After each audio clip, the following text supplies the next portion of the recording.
سلام تعنا هبلنا تخطاتلتي أقسماويان مراخة بحفاش AMN نزي ساعات تسنادو زيناتات إنه فلما غندي ندبتاتينا حزب تግራይ ካብ ዝኾነ ይኹን እዋን ንላዕሊ ሰላም የድልየሎም ኣቦታት ሃይማኖት ናብ ትግራይ ዝመጹ ዲፕሎማስያታት ንናይ ባዕሎም ረብሓ እዮም ክብሉ ብምክትል ከንቲባ ከተማ መቐለ ገሊጾም ህልው ቁጠባዊ ዓቕሚ ትግራይ ንሓድሽ ውግእ ዘየብቅዕ ምዃኑ ተንተን ተፍሊጦም ኢትዮጵያ ናብ ሱዳን ትገብሮ ዝነበረት ሰደድ ኤሌክትሪክ መቆራጻት ሓቢሩ ናይዚኦምን ካልኦትን ዝርዝር ክስዕብዩ ሰናይ ምክትታል ህዝብ ትግራይ ካብ ዝኾነ ይኹን እዋን ንላዕሊ ሰላም የድልየሎም ኣቦታት ሃይማኖት ኣብ መንጎ መንግስቲ ፌደራልን ክልል ትግራይን እናዓረገ ዝኸይድ ዘሎ ፖለቲካዊ ወጥሪ ንህዝቢ ናብ ዝባሰ ስጋትን ጭንቀትን ይሽምሞ ከም ዘሎ ዝገለጹ እቶም መራሕቲ ሃይማኖት ፖለቲካውያን መራሕቲ ካብ ህለኸን ፖለቲካዊ ምፍኽኻርን ወፂኦም ንሰላም ቅድሚያ ክህቡ ጻውዒት ኣቕሪቦም ህዝብ ትግራይ ብተደራራቢ ኩናትን ቅልውላውን ኣብ ዝሳቀየሉን ፖለቲካዊ ዘይምርግጋዕ ኣብ ዝሰፍነሉ ዘሎ እዋን ድምፂ ሰላምን ዕርቅን ካብ ኣቦታት ሃይማኖት በአጽንኦት ይስማዓሉ እዚ ድማ ነቲ ንዓበየ ዝመጽእ ዘሎ ፖለቲካውን ማሕበራውን ቅልውላው ብሰላማዊ በገድን ምፍታሕ ምኽሪ ሓሳብ ለጊሶም ኣብ ከተማ ሽረ እንዳስላሰ ዝተኣከቡ ኣቦታት ሃይማኖት ህዝቢ ትግራይ ኣብ ዝሕዚ እዋን ብተፈጥራውን ሰብ ስራሕን ፀገማት ተኸቢቡ ኣብ ዘለሉ ግዜ ካብ ዝኾነ ይኹን እዋን ንላዕሊ ሰላም ከም ዘድልዮ ኣፍሊጦም እቶም ኣቦታት ሃይማኖት ነዚ ዝገለጹ ኣብታ ከተማ ዘጋጠመ ከባቢያዊ ባስን ምፍታሕን ተበዳደልትን ምትዕራቕን ኣብ ዝተኣከብሉ እዋን ኮይኑ ነቲ ኣብ መንጎ መንግስቲ ፌደራልን ክልል ትግራይን ዘሎ ወጥሪ ብትሪ በመንቃፍ ኩሎም መራሕቲ ፖለቲካ ናብ ሰላማዊ መገዲ ክምለሱ ፀዊዖም ህዝቢ ትግራይ ኣብዚ መድረኽ እዚ ብብዙሓት ኣንፈታት ይፍተን ከም ዘሎ ዘገንዘቡ መራሕቲ ሃይማኖት ህዝቢ ወረ ኩናት ፀሊኡ እዩ ዘሎ ብምባል ብፍላይ መናእሰይ ደቁ በብእዋኑ እናተሓነቁ ናብ ኩናት ዝውሰድሉ ዘለው ኣካይዳ ደው ክብል ከም ዘለው ሓቢሮም ብተወሳኺ እውን ብሕብረቱን ሓድነቱን ጽንዓቱን ዝፍለጥ ዝነበረ ህዝቢ ኣብዚ ሕዚ እዋን ብፖለቲካዊ ረኣያን ብከባቢያዊ ስምዒታትን እናተፈላለየ ምምጽኡ ንመጻኢ ዕድል እቲ ህዝቢ ዓብዪ ሓደጋ ምዃኑ ኣገንዚቦም እቶም መራሕቲ ሃይማኖት ነዚ ዘሎ ማሕበረ ቁጠባዊ ቅልውላው ብዕምቆት ብምግላጽ እቲ ህዝቢ ዘለዎ ቁጠባዊ ዓቕሚ ሙሉእ ብምሉእ ብምስኣኑን ማሕበራዊ መሓውሩ ብምብታኑን ኣብ ውሽጥን ወፃን ተመዛቢሉ ዝነብር ክፋል ማሕበረሰብ ቁጥሩ ብኣዝዩ ዘሰንብድ ኩነታት እናወሰኸ ይመጽእ ኣሎ ክብሉ ኩነታት ተመዛበልቲ ትግራይ ኣልዒሎም እቶም ኣቦታት ከቢድ ናይ ፖለቲካን ስነ ልቦናን ክሳራ ኣጋጢሙና ብዘለሉ ሕዚ እዋን ከም ህዝቢ ብሂወት ክንቅጽል ህልውናና ክነረጋግፅን ዝሕግዘና እንኮ መንገዲ ሰላም ጥራሕ እዩ ክብሉ ነቲ ዘሎ ኣሰቃቂ ክውንነት ኣረዲኦም እዚ ኩሉ ማሕበራውን ፖለቲካውን ቅልውላው ዝፍጠር ዘሎ ኣብ መራሕቲ ናይ ይቕሬታን ሰላምን መንፈስ ብዘይምሕዳር እዩ ብምባል መንፈሳዊ ቅንዕናቶም መራሕቲ ፖለቲካ ወቒሶም ከም ውፅኢት ናይዚ ድማ ህዝቢ በብመዋእሉ ሂወቱ ይስእን ንጹሃን ህፃናት ብጥይት ክረግፉ ይፈረድ ከምኡውን ወለዲ ብቐጻሊ ብብኽያት ሓዘንን ክነብሩ ይግደዱ ኣለዉ ክብሉ እታ ኣብ ትግራይ ዘሎ ህልው ኩነታት ኣመሳጢሮም ገሊጾም እቶም ኣቦታት ንዓኻቱም ብኣካል ዘይትንክፍ ኩናት ንህዝቢ ክተወድኡ ኣብ ህልኽን ምፍኽኻርን ተጸሚድኩም ኣለኹም ብምባል ንመራሕቲ ፖለቲካ ብትሪ ዝነቐፉ ኮይኖም እዞም መራሕቲ ኩናት ንምጽሕታር ዝኸድዎ ዘለው ጉዕዞ ብህፁፅ ደው ክብል ፀዊዖም ዝኾነ ይኹን ኩናት መወዳእትኡ ብሰላምን ብዘተን ምፍትሑ ስለ ዘይተርፍ ብሂወት ሰብን ብዕንወት ዓድን ቅድሚ ምጽዋትኩም ሕዚ እቲ ኣማራፂ ዘይብሉ መንገዲ ሰላም ክትሓርዩ ይግባእ ክብሉ መንፈሳዊ ጻውዒቶም ኣቕሪቦም ስጋት ኩናት ንዘይሕጋዊ ስደት መናእሰይ ምኽንያት ይኸውን ኣሎ ተባሂሉ ኣብ ክልላት ኦሮሚያ ኣምሓራን ትግራይን ብዝረአ ዘሎ ዘይምርግጋእን ዘይሕጋዊ ናይ ሓይሊ ምምልማልን ምኽንያት ብኣሽሓት ዝቑፀሩ ዜጋታት ሃገሮም ገዲፎም ይስደዱ ኣለዉ ክብል ኣዲስ ስታንዳርድ ጸብጺቡ ኣብ መንጎ ኤርትራ ትግራይ ኣዲስ ኣበባን ዓፋር ጅቡትን ዝተዘርግሐ ዘይሕጋዊ ናይ መሸጣ ሰባት መስመር ንመንእሰያት ንከቢድ ገንዘባዊ ምዝመዛን ገሰትን የቃልዕ ኣሎ ተባሂሉ ብኣሽሓት ዝቑፀሩ መንእሰያት ሂወቶም ኣብ ሓደጋ ዘውድቕ ናይ ተስፋ ጉዕዞ ካብ ሃገሮም ናብ ኣዕራብ ሃገራት ይውሕዙ ኣለዉ ዝበለ ጸብጻብ ኣዲስ ስታንዳርድ ብግዲ ናብ ወተሃደራዊ ኣገልግሎት ምምልማል ኣብ ዝተፈላለዩ ክልላት ዝረአ ዘሎ ናይ ጸጥታ ስጋታት ንዜጋታት ናብቲ መስመር ምብራቕ ተባሂሉ ዝጽዋዕ ሓደገኛ ናይ ፍልሰት መስመር ይደፍኦም ከም ዘሎ ተፈሊጡ ብመሰረት ኣብ ቀረባ እዋን ብናይ ኣህጉራውያን ትካላትን ውድብ ፍልሰት ዓለምን ዝወፅእ ሓዱሽ ጸብጻብ ኣብ ኢትዮጵያ ኣብ ዘለው ክልላት ኦሮሚያ ኣምሓራን ትግራይን ዝረኣዩ ዘለው ናይ ጸጥታ ስጋታት ብግዲ ናብ ወተሃደራዊ ኣገልግሎት ምምልማልን ሰፊሕ ዘይምርግጋእን ንኣሽሓት ዜጋታት ካብ ሃገሮም ንክወፁ የገድዶም ኣሎ ክብል ኣቃሊሑ እቲ ዝወፀ ጸብጻብ ብዝርዝር ከም ዝገለጹ ኣብ ዝተፈላለዩ ከባብታት ኢትዮጵያ ዝቕጽል ዘሎ ገሰትን ዘይምርግጋእን ንዜጋታት ኣብ ገዝኦም ብሰላም ንክነብሩ ዕድል ከሊእዎም ኣሎ ክብል ኣፍሊጡ ብፍላይ ኣብ ክልላት ኦሮሚያ ኣምሓራ ትግራይን ዘሎ ዘይምርግጋእ ጸጥታ መንስያት ብግዲ ናብ ዕጥቃዊ ሓይልታት ንኸምልመሉ ዘለዎም ስጋት ኣዝዩ ከም ዝወሰኸ እቲ ጸብጻብ የረድእ ብመሰረት ትንተና እቲ ጸብጻብ ብግዲ ናብ ወታደራዊ ኣገልግሎት ምምልማልን ወታደራዊ ግብረ መልስታትን ንመንስያት ህይወቶም ንምድሓን ከብሉ ካብ ዓዶም ክሃድሙ የገድዶም ኣሎ ክብል ገሊጹ ህልው ቁጠባዊ ዓቕሚ ትግራይ ንሓድሽ ውግእ ዘየብቅዕ ምዃኑ ተንተን ተፍሊጦም ተመዛበልትን ህዝብን ኣብ ሕሱም ድኽነት ኣብ ዝርከብሉ እዋን ዝግበር ወታደራዊ መልመላ ኣብ ትግራይ ስጋት ፈጢሩ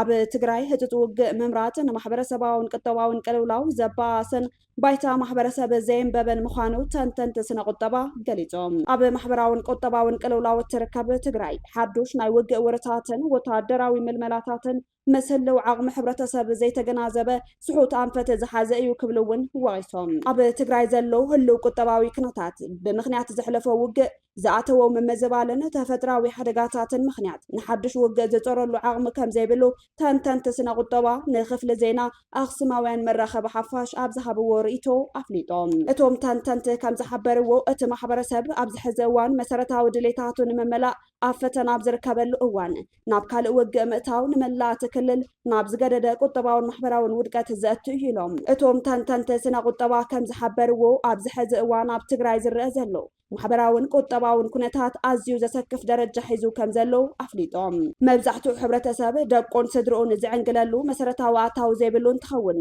ዘይተኸፈለ ናይ ዋርሕ መሃያ ዘይተሓረሰ ግራትን ዘይተመለሰ ብኣሽሓት ዝቁፀር ተመዛባለ ህዝብን ሒዛ ዘላ ክልል ምዃና እውን ኣዘኻኺሮም እቶም ተንተንቲ ወሲኾም ከም ዝሓበርዎ መራሕቲ ትክልል ብኩናት ንጸላት ክንምክት ኢና ብምባል ሒዘሞ ዘለው ኣንፈት ወታደራዊ ምልመላን ምስ ህልው ዓቕሚ እቲ ዝጠመየን ዝተጎሳቐለን ሕብረተሰብ ዘይገናዘብ እዩ ክብሉ ይገልጽዎ እቲ ዝጠመየ መንእሰይ ንውግእ ዝኸውን ኣካላውን ስነ ልቦናውን ድልውነት ከም ዘይብሉ ዘመልከቱ እቶም ክኢላታት እቲ ቀደም ዝነበረ ስንቅና ካብ ህዝብና ዝብለት ተሓሳስባ እውን እንተኾነ ሕዚ እቲ ህዝቢ ባዕሉ ስንቂ ዝኾነ ዘይብሉ ብምዃኑ ክትግበር ከም ዘይኽእል ኣረዲኦም እቶም ተንተንቲ ቀፂሎም ኣብ ክንዲ ዘላቒ ሰላም ንምምጻእ ዝግበሩ ጻዕርታት ህጡጥ ውግእ ምምጻእ ዓቕምን ድሌትን ማሕበረሰብ ትግራይ ዘይገናዘበ ስሑት ክያዶ ምዃኑ ወቂሶም ኣለው እዚ ድማ ንህዝቢ ትግራይ ናብ ዝገደደ ማሕበራዊ ቅልውላው ከእትዎ ከም ዝኽእል ኣስሚሮምሉ ብተወሳኺ ኣብ ትግራይ ብዝኾነ ኣጋጣሚ ሓድሽ ውግእ እንተተጀሚሩ ስራሕ ኣልቦ ዝኾነን ብሰኣን መነባብሮ ክሳብ ምዝራፍን ምምንጣልን ዝበፅሐ መንእሰይ ናብ ብሓይሊ ምውራርን ቁሉዕ ክትራንን ከኣቱ ከም ዝኽእል እቶም ተንተንቲ ስጋቶም ገሊጾም እዚ ኩነታት እዚ ድማ ንሰላምን ድሕንነትን እቲ ማሕበረሰብ ብዝገደደ ከም ዝሃስዮ ኣተሓሳሲቦም እዚ ውሽጣዊ ርግኣት ዘይብሉ ዝጅመር ዝኾነ ይኹን ኩናት መፈጸምቱ ዕንወትን ኪሳራን እምበር ዓወት ናይ ምምጻእ ተኽእልኡ ከምቲ መራሕቲ ኢና ኢሎም ዝሓስቡ ፖለቲከኛታት ትግራይ ዝብልዎ ቀሊል ክኸውን ይትረፍ ናይ ጥሜትን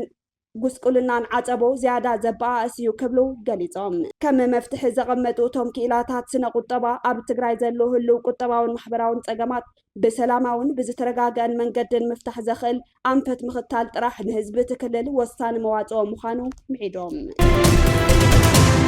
ኢትዮጵያ ናብ ሱዳን እትገብሮ ዝነበረት ሰደድ ኤሌክትሪክ ምቁራጽ ተሓቢሩ መንግስቲ ሱዳን ከም ዝሓበሮ ኢትዮጵያ ነቲ ናብቲ ሃገር ትገብሮ ዝነበረት ሰደድ ኤሌክትሪክ ደው ከም ዘበለቶ ብምኽሳስ እዚ ስጉምቲ ነቲ ብኹናት ትሕመስ ዘላ ሃገር ዘጋጥም ዘሎ ፀገም መብራህቲ መመሊሱ ከም ዘጋደዶ ኣፍሊጡ ማዕከን ዜና ሱዳን ትሪቡን ንሚኒስትሪ ሱዳንን ነዳድን ሱዳን በመጥቃስ ከም ዝጸብጸቦ እቲ ካብ ኢትዮጵያ ዝኣቱ ዝነበረ ቀረብ ኤሌክትሪክ ምቁራጹ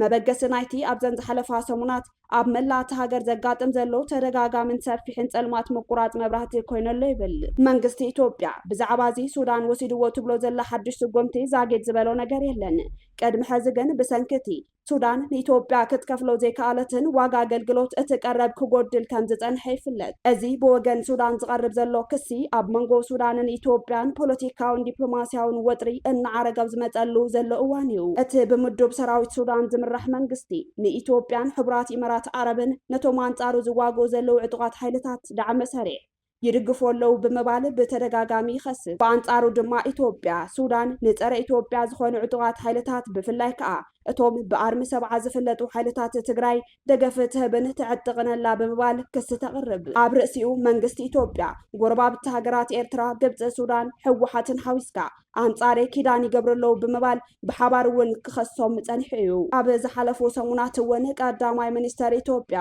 ንአባላት ባይቶ ወከልቲ ህዝቢ ኣብ ዝሃቦ መግለጺ ንሕወሓት ኤርትራ ሱዳንን ግብጽን ኣልዒሉ ብዙሓት መንእሰያት ትግራይ ኣብ ኩናት ሱዳን ይሳተፉ ከም ዘለው ተዛሪቦ መንባሩ ዝዝከር እዩ ናብ ትግራይ ዝመጹ ዲፕሎማስያታት ንናይ ባዕሎም ረብሓ እዮም ክብሉ ምክትል ከንቲባ ከተማ መቐለ ገሊጾም ብምክትል ከንቲባ ከተማ መቐለ ዝተወሃበ መግለጺ ንዲፕሎማስያዊ መንገድታት ዝዓጹን ንብዙሓት ምሁራት ዘገረመን ናይ ልእኽቶ ፖለቲካ እናተባሃለ ይርከብ ኣብ ከተማ መቐለ ኣብ ዝተኻየደ ናይ ሰራሕተኛታት መንግስቲ መድረኽ ብዛዕባ ናብ ትግራይ ዝመጹ ናይ ወጻኢ ሃገራት ዲፕሎማስያታትን ህልው ፖለቲካዊ ኩነታት ትክልልን ብዝምልከት ብምክትል ከንቲባ እታ ከተማ ዝቐረበ ትንተና ኣብ መንጎ ተዓደምቲ ምሁራን ዓብይ ኣጀንዳን ክትዕን ፈጢሮሎ ምክትል ከንቲባ ከተማ መቐለ ኣይተ አብርሃ ኣማረ ኣብቲ መድረኽ ኣብ ዝሃብዎ መግለጺ ናብ ትግራይ ዝመጹ ዘለው ናይ ወጻኢ ሃገራት ዲፕሎማስያታት ንናይ ባዕሎም ረብሓ ጥራሕ ከም ዝመጹ ብምግላጽ ዲፕሎማስያዊ ረኽቢ ትግራይ ብምዕጻው ህዝቢ ናይቲ ብሓይሊ ስልጣን ሒዙ ዘሎ ጉጅለ ሕወሓት ግዙእ ኮይኑ ክቕጽል ይገብረሎ ብምባል ተሳተፍቲ ቅሬታ ኣቕሪቦም እዚ መግለፂ እዚ ድማ ኣብቲ መድረኽ ንዝተኣከቡ ብዙሓት ምሁራንን ሰራሕተኛታትን መንግስትን ዘገረመን ዘተሓሳሰበን ምዃኑ ተሓቢሩ ኣሎ ኣይተ አብርሃ ኣማረ ኣብ ዘስምዕዎ ዘረባ ዝኾነ ይኹን ናይ ወጻኢ ሓይሊ ወይ ሃገር ንናይ ባዕሉ ፖለቲካዊ ወይ ኢኮኖሚያዊ ረብሓ እንተዘይኮይኑ ንረብሓ ህዝቢ ትግራይ ኢሉ ዝመጽእ ሓይሊ ከም ዘየለ ብምግላጽ ንጭቆና ጉጅለ ሕወሓት ኣሚን ኢሉ ብምቕባል ብናይ ውሽጢ ኣገደድቲ ኣዋጃት ምግዳልን ብደገ ድማ ብናይ ጸላቲ ዕፅዋን ክባን ተቐርቂሩ ብኣንጸላሊ ዘሎ ስጋት ኩናት ምኽንያት እቲ ህዝቢ ፈትዩ ጸሊኡ ነቲ ብሓይሊ ስልጣን ሒዙ ዘሎ ጉጅለ ሕወሓት ጥራሕ ክግዛእ ተገዲዱ ናብ ኩናት ከኣቱ ዝደፋፍእ መሰረታዊ ሓቂ ዘይብሉ የግዳስ መራሕቲ እቲ ጉጅለ ንባዕሎም ረብሓ ክብሉ ዝኣተውዎ ናይ ህልኽ ፖለቲካ ናትካ እዩ ኣሚንካ ተቓለስ ዝብል ፕሮፓጋንዳ ብምጥቃም ነቲ ምሁር ክፋል ማሕበረሰብ ብዕውር ፖለቲካ ክመርሕዎን ከፈራርሕዎን ብዕቱብ ይሰርሑ ከም ዘለው ቁልጭ ኣቢሉ ዘርኢ ዘረባ ኮይኑ ኣሎ ብመሰረት ሓበሬታት መድረኽ ምክትል ከንቲባ ኣይተ አብርሃ ኣማረ ነቲ ጉዳይ ብዝበለፀን ተብርሁ ከም ኣምባሳደር ኣሜሪካ ብኢትዮጵያ ኤርቪን ማሲንጋ ወይ እውን ከም ፍሉይ ሕብረት ኣፍሪካ ኦሊሴጎን ኦባሳንጆ ዝበሉ ዓበይቲ ኣካላት ናብ ትግራይ ንሰለሰላ ንምዝርራብ ዘካይድዎ ዘለው ምንቅስቓሳት ንናይ ባዕሎም ረብሓ ጥራሕ ዝግበር እዩ ብምባል ገሊፆምዎ እዚ ዓይነት ትንተና ካብ ተሞክሮታት ዝረሓቐን ዲፕሎማስያታት ናብ ትግራይ ኣትዮም ኣብቲ ክልል ዘሎ ህዝባዊ ዓፀቦታትን ፀገማትን ከይፈትሑ መንገዲ ዝዓፁ ዘረባ ምዃኑ እዩ ዝግለጽ ዘሎ ኤቭሪ ኔሽን ፎር ኢትሰልፍ ኩላ ንንጻሕላ እያ ንረብሓ ኣይላ እያ ትመጽእ ማሲንጋ ተመፀን ረብሑ ኦሊሴጎን ኦባሳንጆ ተመፀን ረብሑ ንረብሓ ትግራይ ንህዝቢ ትግራይ ክትሕኑ ኢሉ ዝመጽእ ዝኾነ ሓይሊ የለን እንተ ሓይልና ግን ረብሓታቶም በቲ ሓይልና ስለ ዝረጋገጽ ይደሊና ማለት እዩ ዲፕሎማሲ መጽእ ኢሎ መዓንት ማሲንጋ ጽባሕ እውን ክመጽእ ይኽእል ምንም የለን ምሕያል ካብ ኣኽሱማውያን መራኸቢ ሓፋሽ ናይዚ ሰዓት ዜናታት ክትከታተሉ ጸኒሕኩም ንምክትታልኩም ነመስግን ምስ ዝተረፉ መደባትና ሰናይ ግዜ